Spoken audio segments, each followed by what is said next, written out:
we would move to our next session.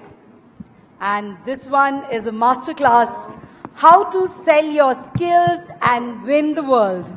And who can answer that better than Shri Subroto Bagchi? A big round of applause for this masterclass with Mr. Subroto Bagchi. We'll request Ms. Bamzai to take over this as the chairperson. Has been highly acclaimed for his visionary leadership, is credited with proper implementation of the skill development programs in Odisha, and Odisha is indeed delighted to have him back as the chairman of Odisha Skill Development Authority. Co-founder of Mindtree, has published 8 business books as well. So over to Mr. Subroto Bagchi and Ms. Bamzai for this one.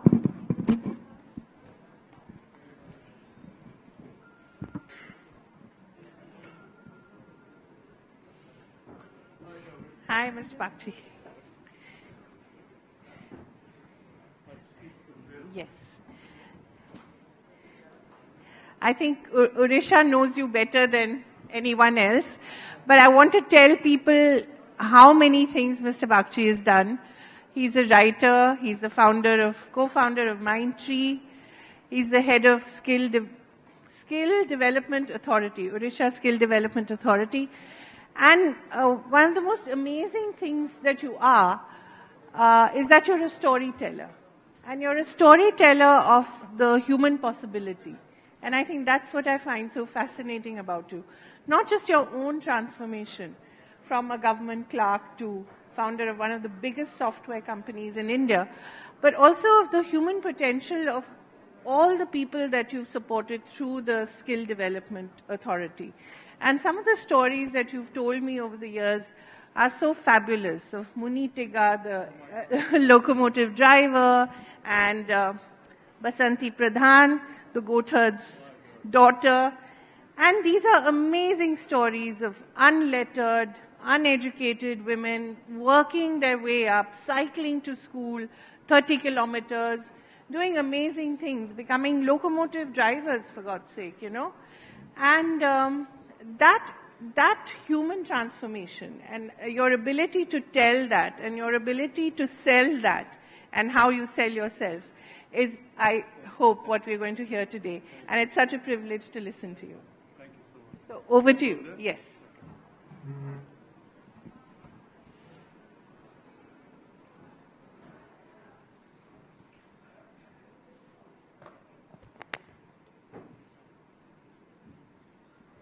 Who's managing the slides? Is it on? Yeah. And can you get the lights off my face, please? And I can see my audience better. Yeah, that's better. And can I have the first slide?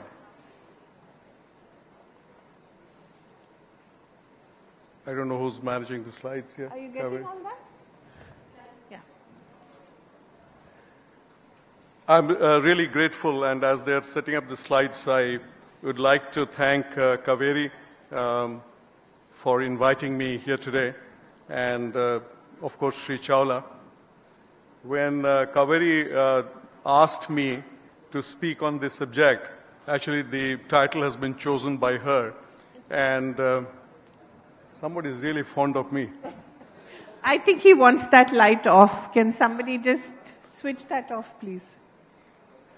So when she asked me to speak on this subject, I was actually a little nonplussed because she said I should speak on how to sell your skills and win the world.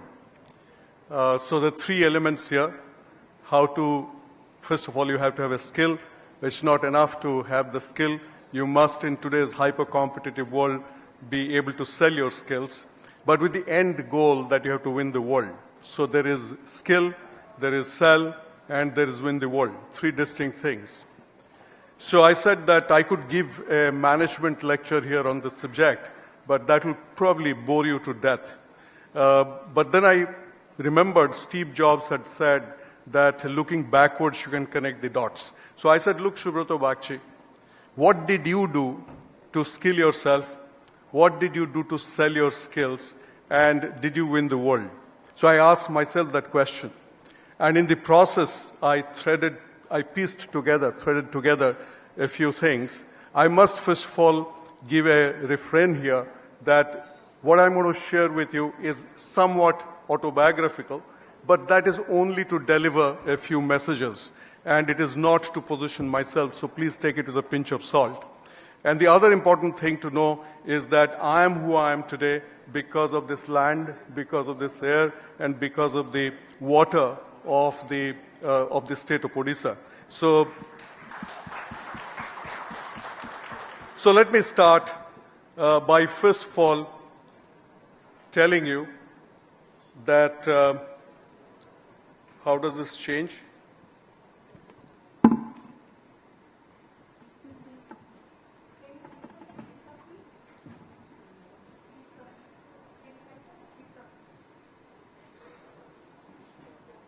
I have to point to this.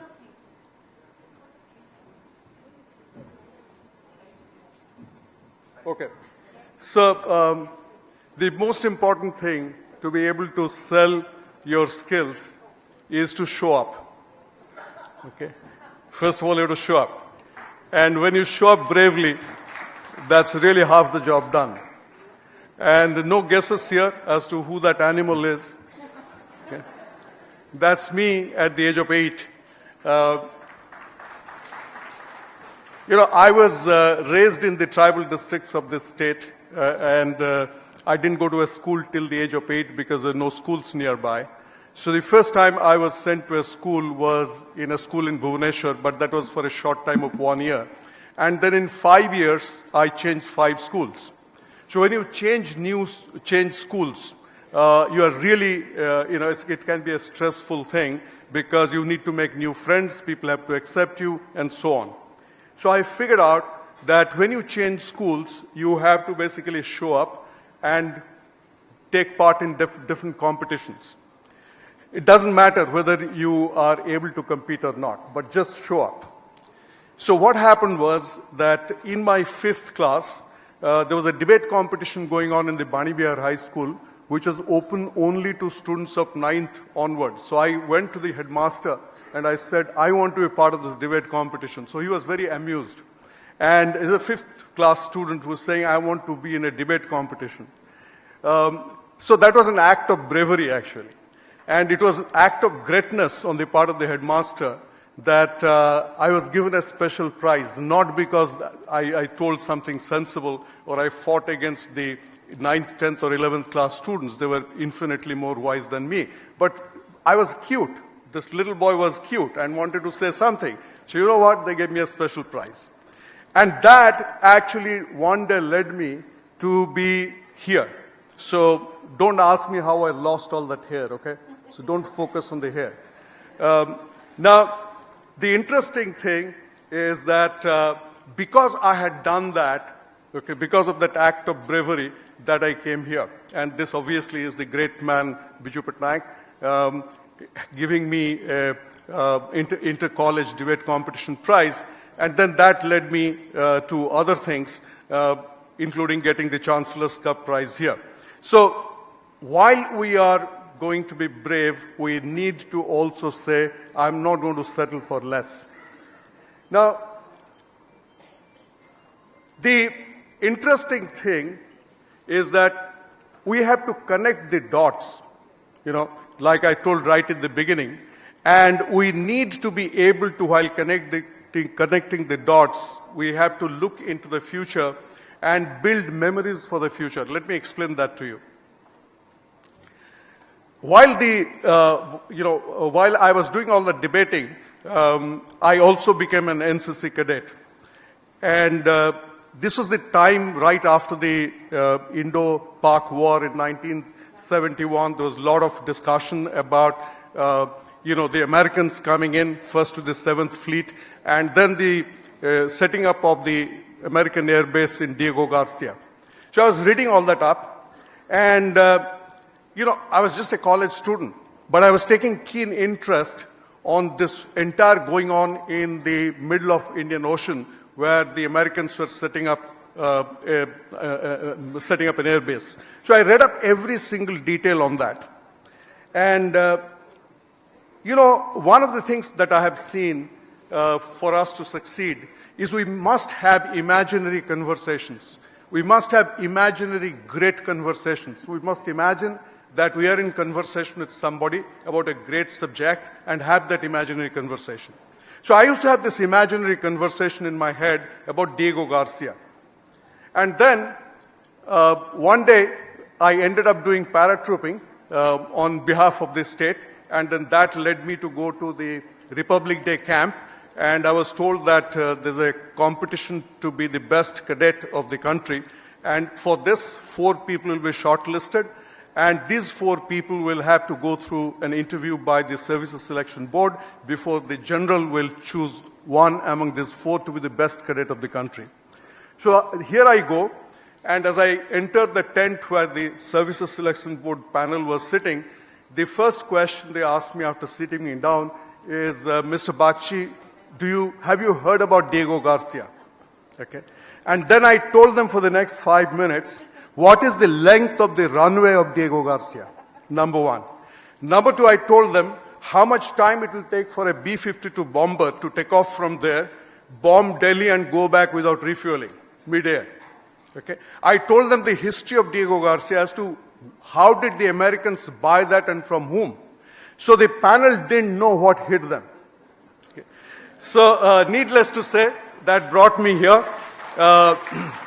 And no political color to be inferred from this picture, okay? So this happens to be Mrs. Indira Gandhi, and she gave me the prize as the best cadet of the country.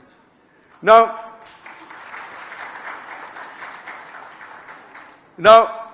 after all this great stuff happened, maybe somebody needs to change the slide for me. It will be much easier. Good. After all this stuff happened, so I thought that I am God's special one. I found that, I was actually in a very frustrating period of my life where, I was not having a great time in the university. I thought it was a waste of time. My father had retired. So I said I need a job. In a place like Bhubaneswar those days, the only employer was the government. So, and the government didn't have any jobs because I was underage. The only job for which I qualified was that of a lower division clerk in the secretariat. And for that, the age limit was 19. At 19, you could be a lower division clerk with the government. So I showed up. One of the biggest, I have 2 big regrets actually in my life for losing things. One is I lost the appointment letter to this job. So what you are seeing here is actually my relieving letter from the government that says Sri Subroto Bagchi is relieved from his responsibilities as a lower division clerk. The other thing I regret losing is my marriage certificate, but I will not get there. Now, no, go back.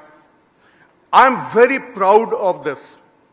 I'm very proud that I was a lower division clerk in government of Odisha. And I stand here today in front of you, starting from here. And there's a message here. Most young people are looking for a fabulous start in life. We have to be grateful for small starts, but we have to make those small starts into big things.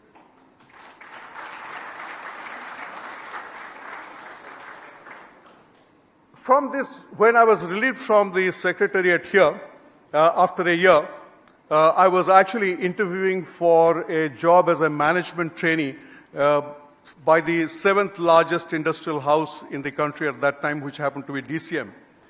And they were recruiting engineers and MBAs. I was just a political science graduate from the local college here.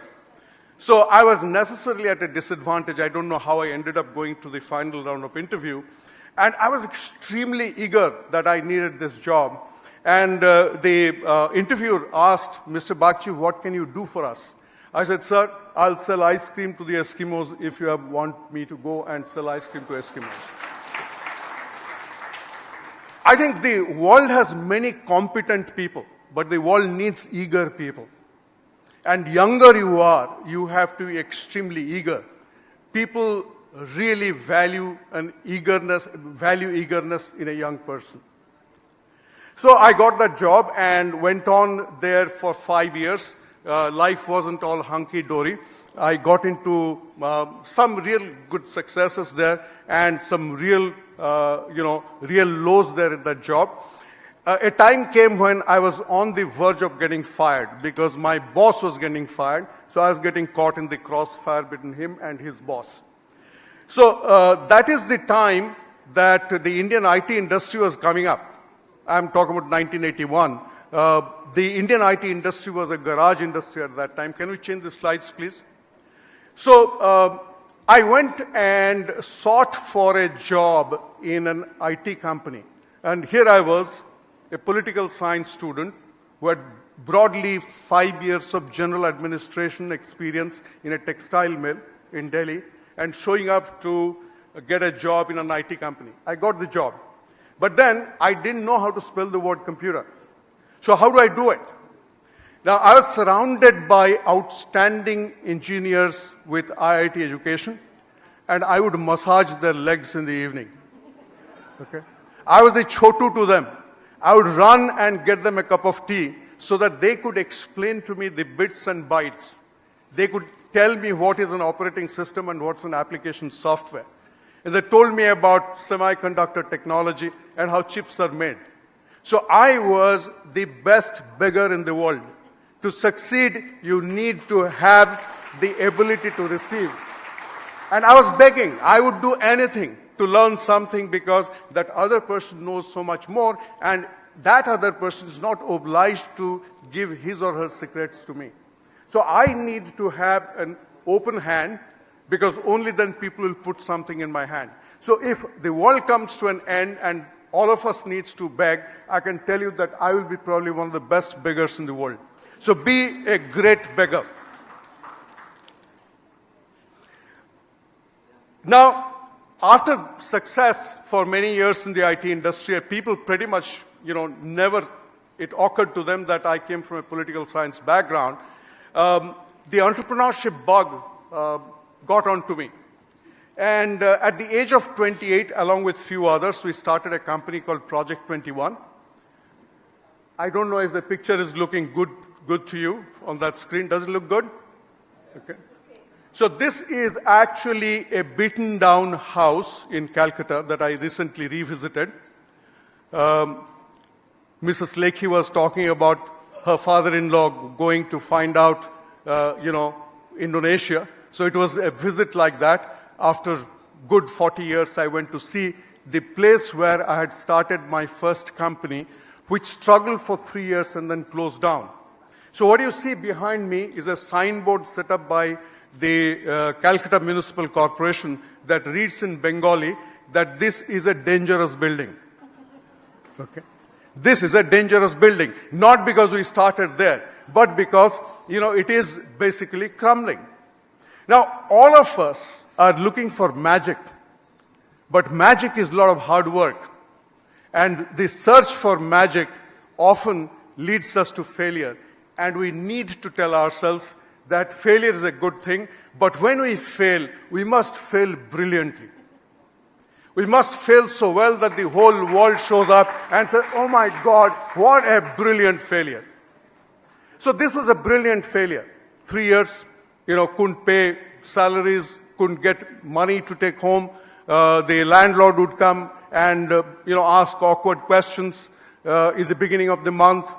But because of all that, good 12 years after this, the entrepreneurship bug came back again, and that is when, like Kaveree was telling you, I co-founded Mindtree. Can we have the next slide, please? And Mindtree, which has just been bought over by L&T for at a valuation of $2 billion, today employs 20,000 people worldwide. So, look at that picture and look at this picture. This is one of the many global centers of Mindtree. This happens to be Mindtree Kalinga, actually, which is a 20-acre campus here. So we need to persist.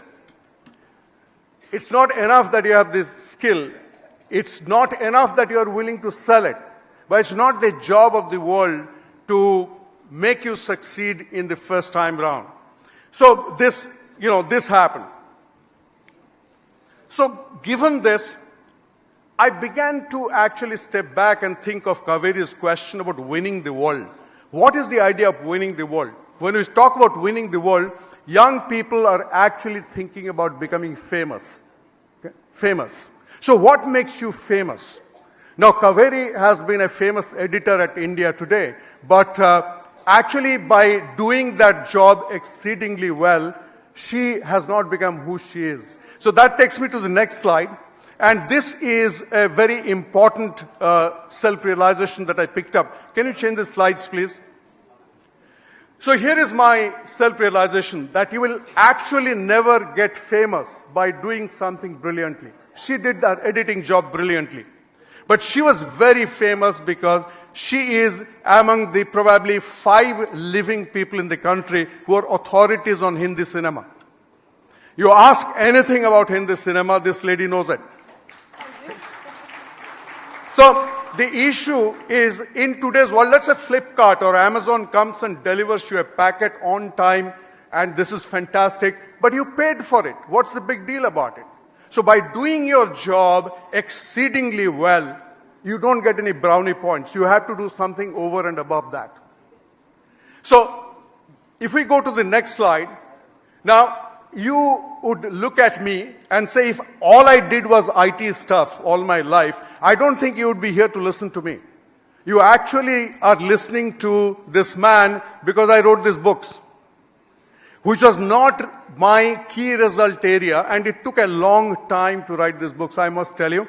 You know, it was not done during my 9 to 5 or 9 to 9 work hours.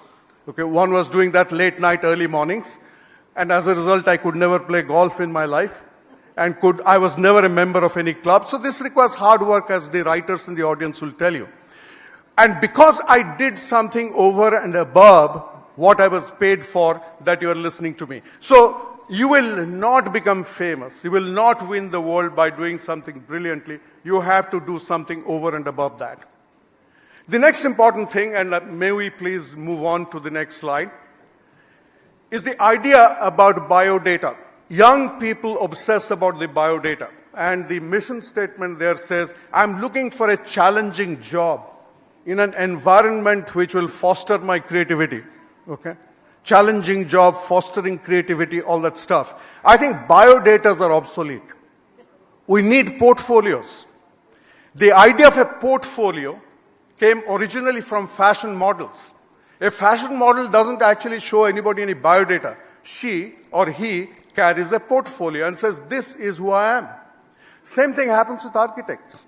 An architect has a portfolio. So for every young person of the future, you need to build your portfolio. Your portfolio must say what you have done and not what you studied, which college you went to. And these days, I laugh when I read young people's portfolio that says sex, and instead of writing occasionally, they would write male or female, okay? Or they will say father's name. For heaven's sake, bury patriarchy. Who cares about who's your father?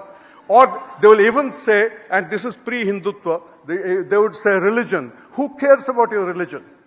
So forget all that and forget your biodata. Think about your portfolio. The other very important thing to think about, and let's go on to the next slide for that, is you need to communicate well. With information overload in this world today comes attention deficiency. More information there is, less attention people will give to whatever you say, whoever you may be. So you need to communicate well. Whatever we do, it is not the job of the world to come and make itself available so we win the world. We have to communicate well in today's date and time. The next important thing, moving on, is beyond communicating well, we need to be memorable. It is not enough to be, doing something exceedingly well today. It is not enough to stand first, get a great job, do something fancy in your life, okay? But you need to do something which makes you memorable. Memorability is very, very important. Memorability comes from the idea of memory. If people cannot remember you, they will not follow you. So our job is to be able to build memorability in whatever sphere of life that we work in. Now that takes me from memorability to the concept of social media. Because today we want to be digitally alive. And go to the next slide, please. We need to understand that we should not we should not obsess about the social media. You don't work with the social media. We have to make the social media to work for us. The social media's job is very simple. It needs to deliver you before you arrive in person. So it helps us to arrive before we arrive. But not by building, building my Instagram portfolio and, having more people who are liking me on Facebook and things like that. Because again, the moment you have abundance of something, then people are not paying attention. So instead of wasting our time on social media, first we need to create the value and then think about social media. And social media to me is a little like alcohol. You have to drink responsibly. Moving on to Kaveree's point about winning the world. And the next slide, please. We have to understand that you cannot win anything in this world. You win only when the world wins. The collective win must precede the personal win. The personal win needs to be nested within the collective win. Only that win is sustainable. Only that win will be memorable. Only that win will be noteworthy in any which sense. And for that, we have to keep in mind two things. One is authenticity, and second is inclusivity. Authenticity in today's world is in short supply, and as economists will tell you, anything in short supply is in high demand. So people are looking for authentic experiences in their lives. You want an authentic cup of coffee. You want an authentic partner. You need an authentic friend. But the question is, are you authentic? How authentic are you? How often, to how many people? So we need to build authenticity, because it is the most prized thing in today's world. And of course, we have to take everybody along, and we must be inclusive. I cannot win if others are not winning. India will not succeed if I am not obsessed with the idea of India. And if India fails and I succeed, it is actually not going to be sustainable. So we need to be authentic and we need to be inclusive. Moving on, and the next slide. I think this is the most important thing about winning the world. We need to be rooted. Ladies and gentlemen, 63 years ago, I was born in this house. It's a government quarter in Patnagarh in the district of Balangir. And thanks to my current job, I toured the districts. I one day said, I need to see the house where my mother delivered me. Because those are not the days when babies were delivered in hospitals. So I found this house. This was a government quarter given to my father was a small-time government servant. It's a two-roomed house. And this is the condition that the house is in, because obviously, the government quarter is no longer in use. And that room that you see out of the two rooms, the one on the right, is where my mother delivered me. And every morning I look at this picture and say, this is my root. And I have to keep this in mind. So thank you very much for calling me here today. It's been real pleasure. And if you have the time, happy to take questions. I'm afraid we don't have the time. The next session is here, but I think that was a brilliant, brilliant presentation of who Mr. Bagchi is and why he has made so much change possible in this state and why we have so many nano unicorns, right? Thank you so very much.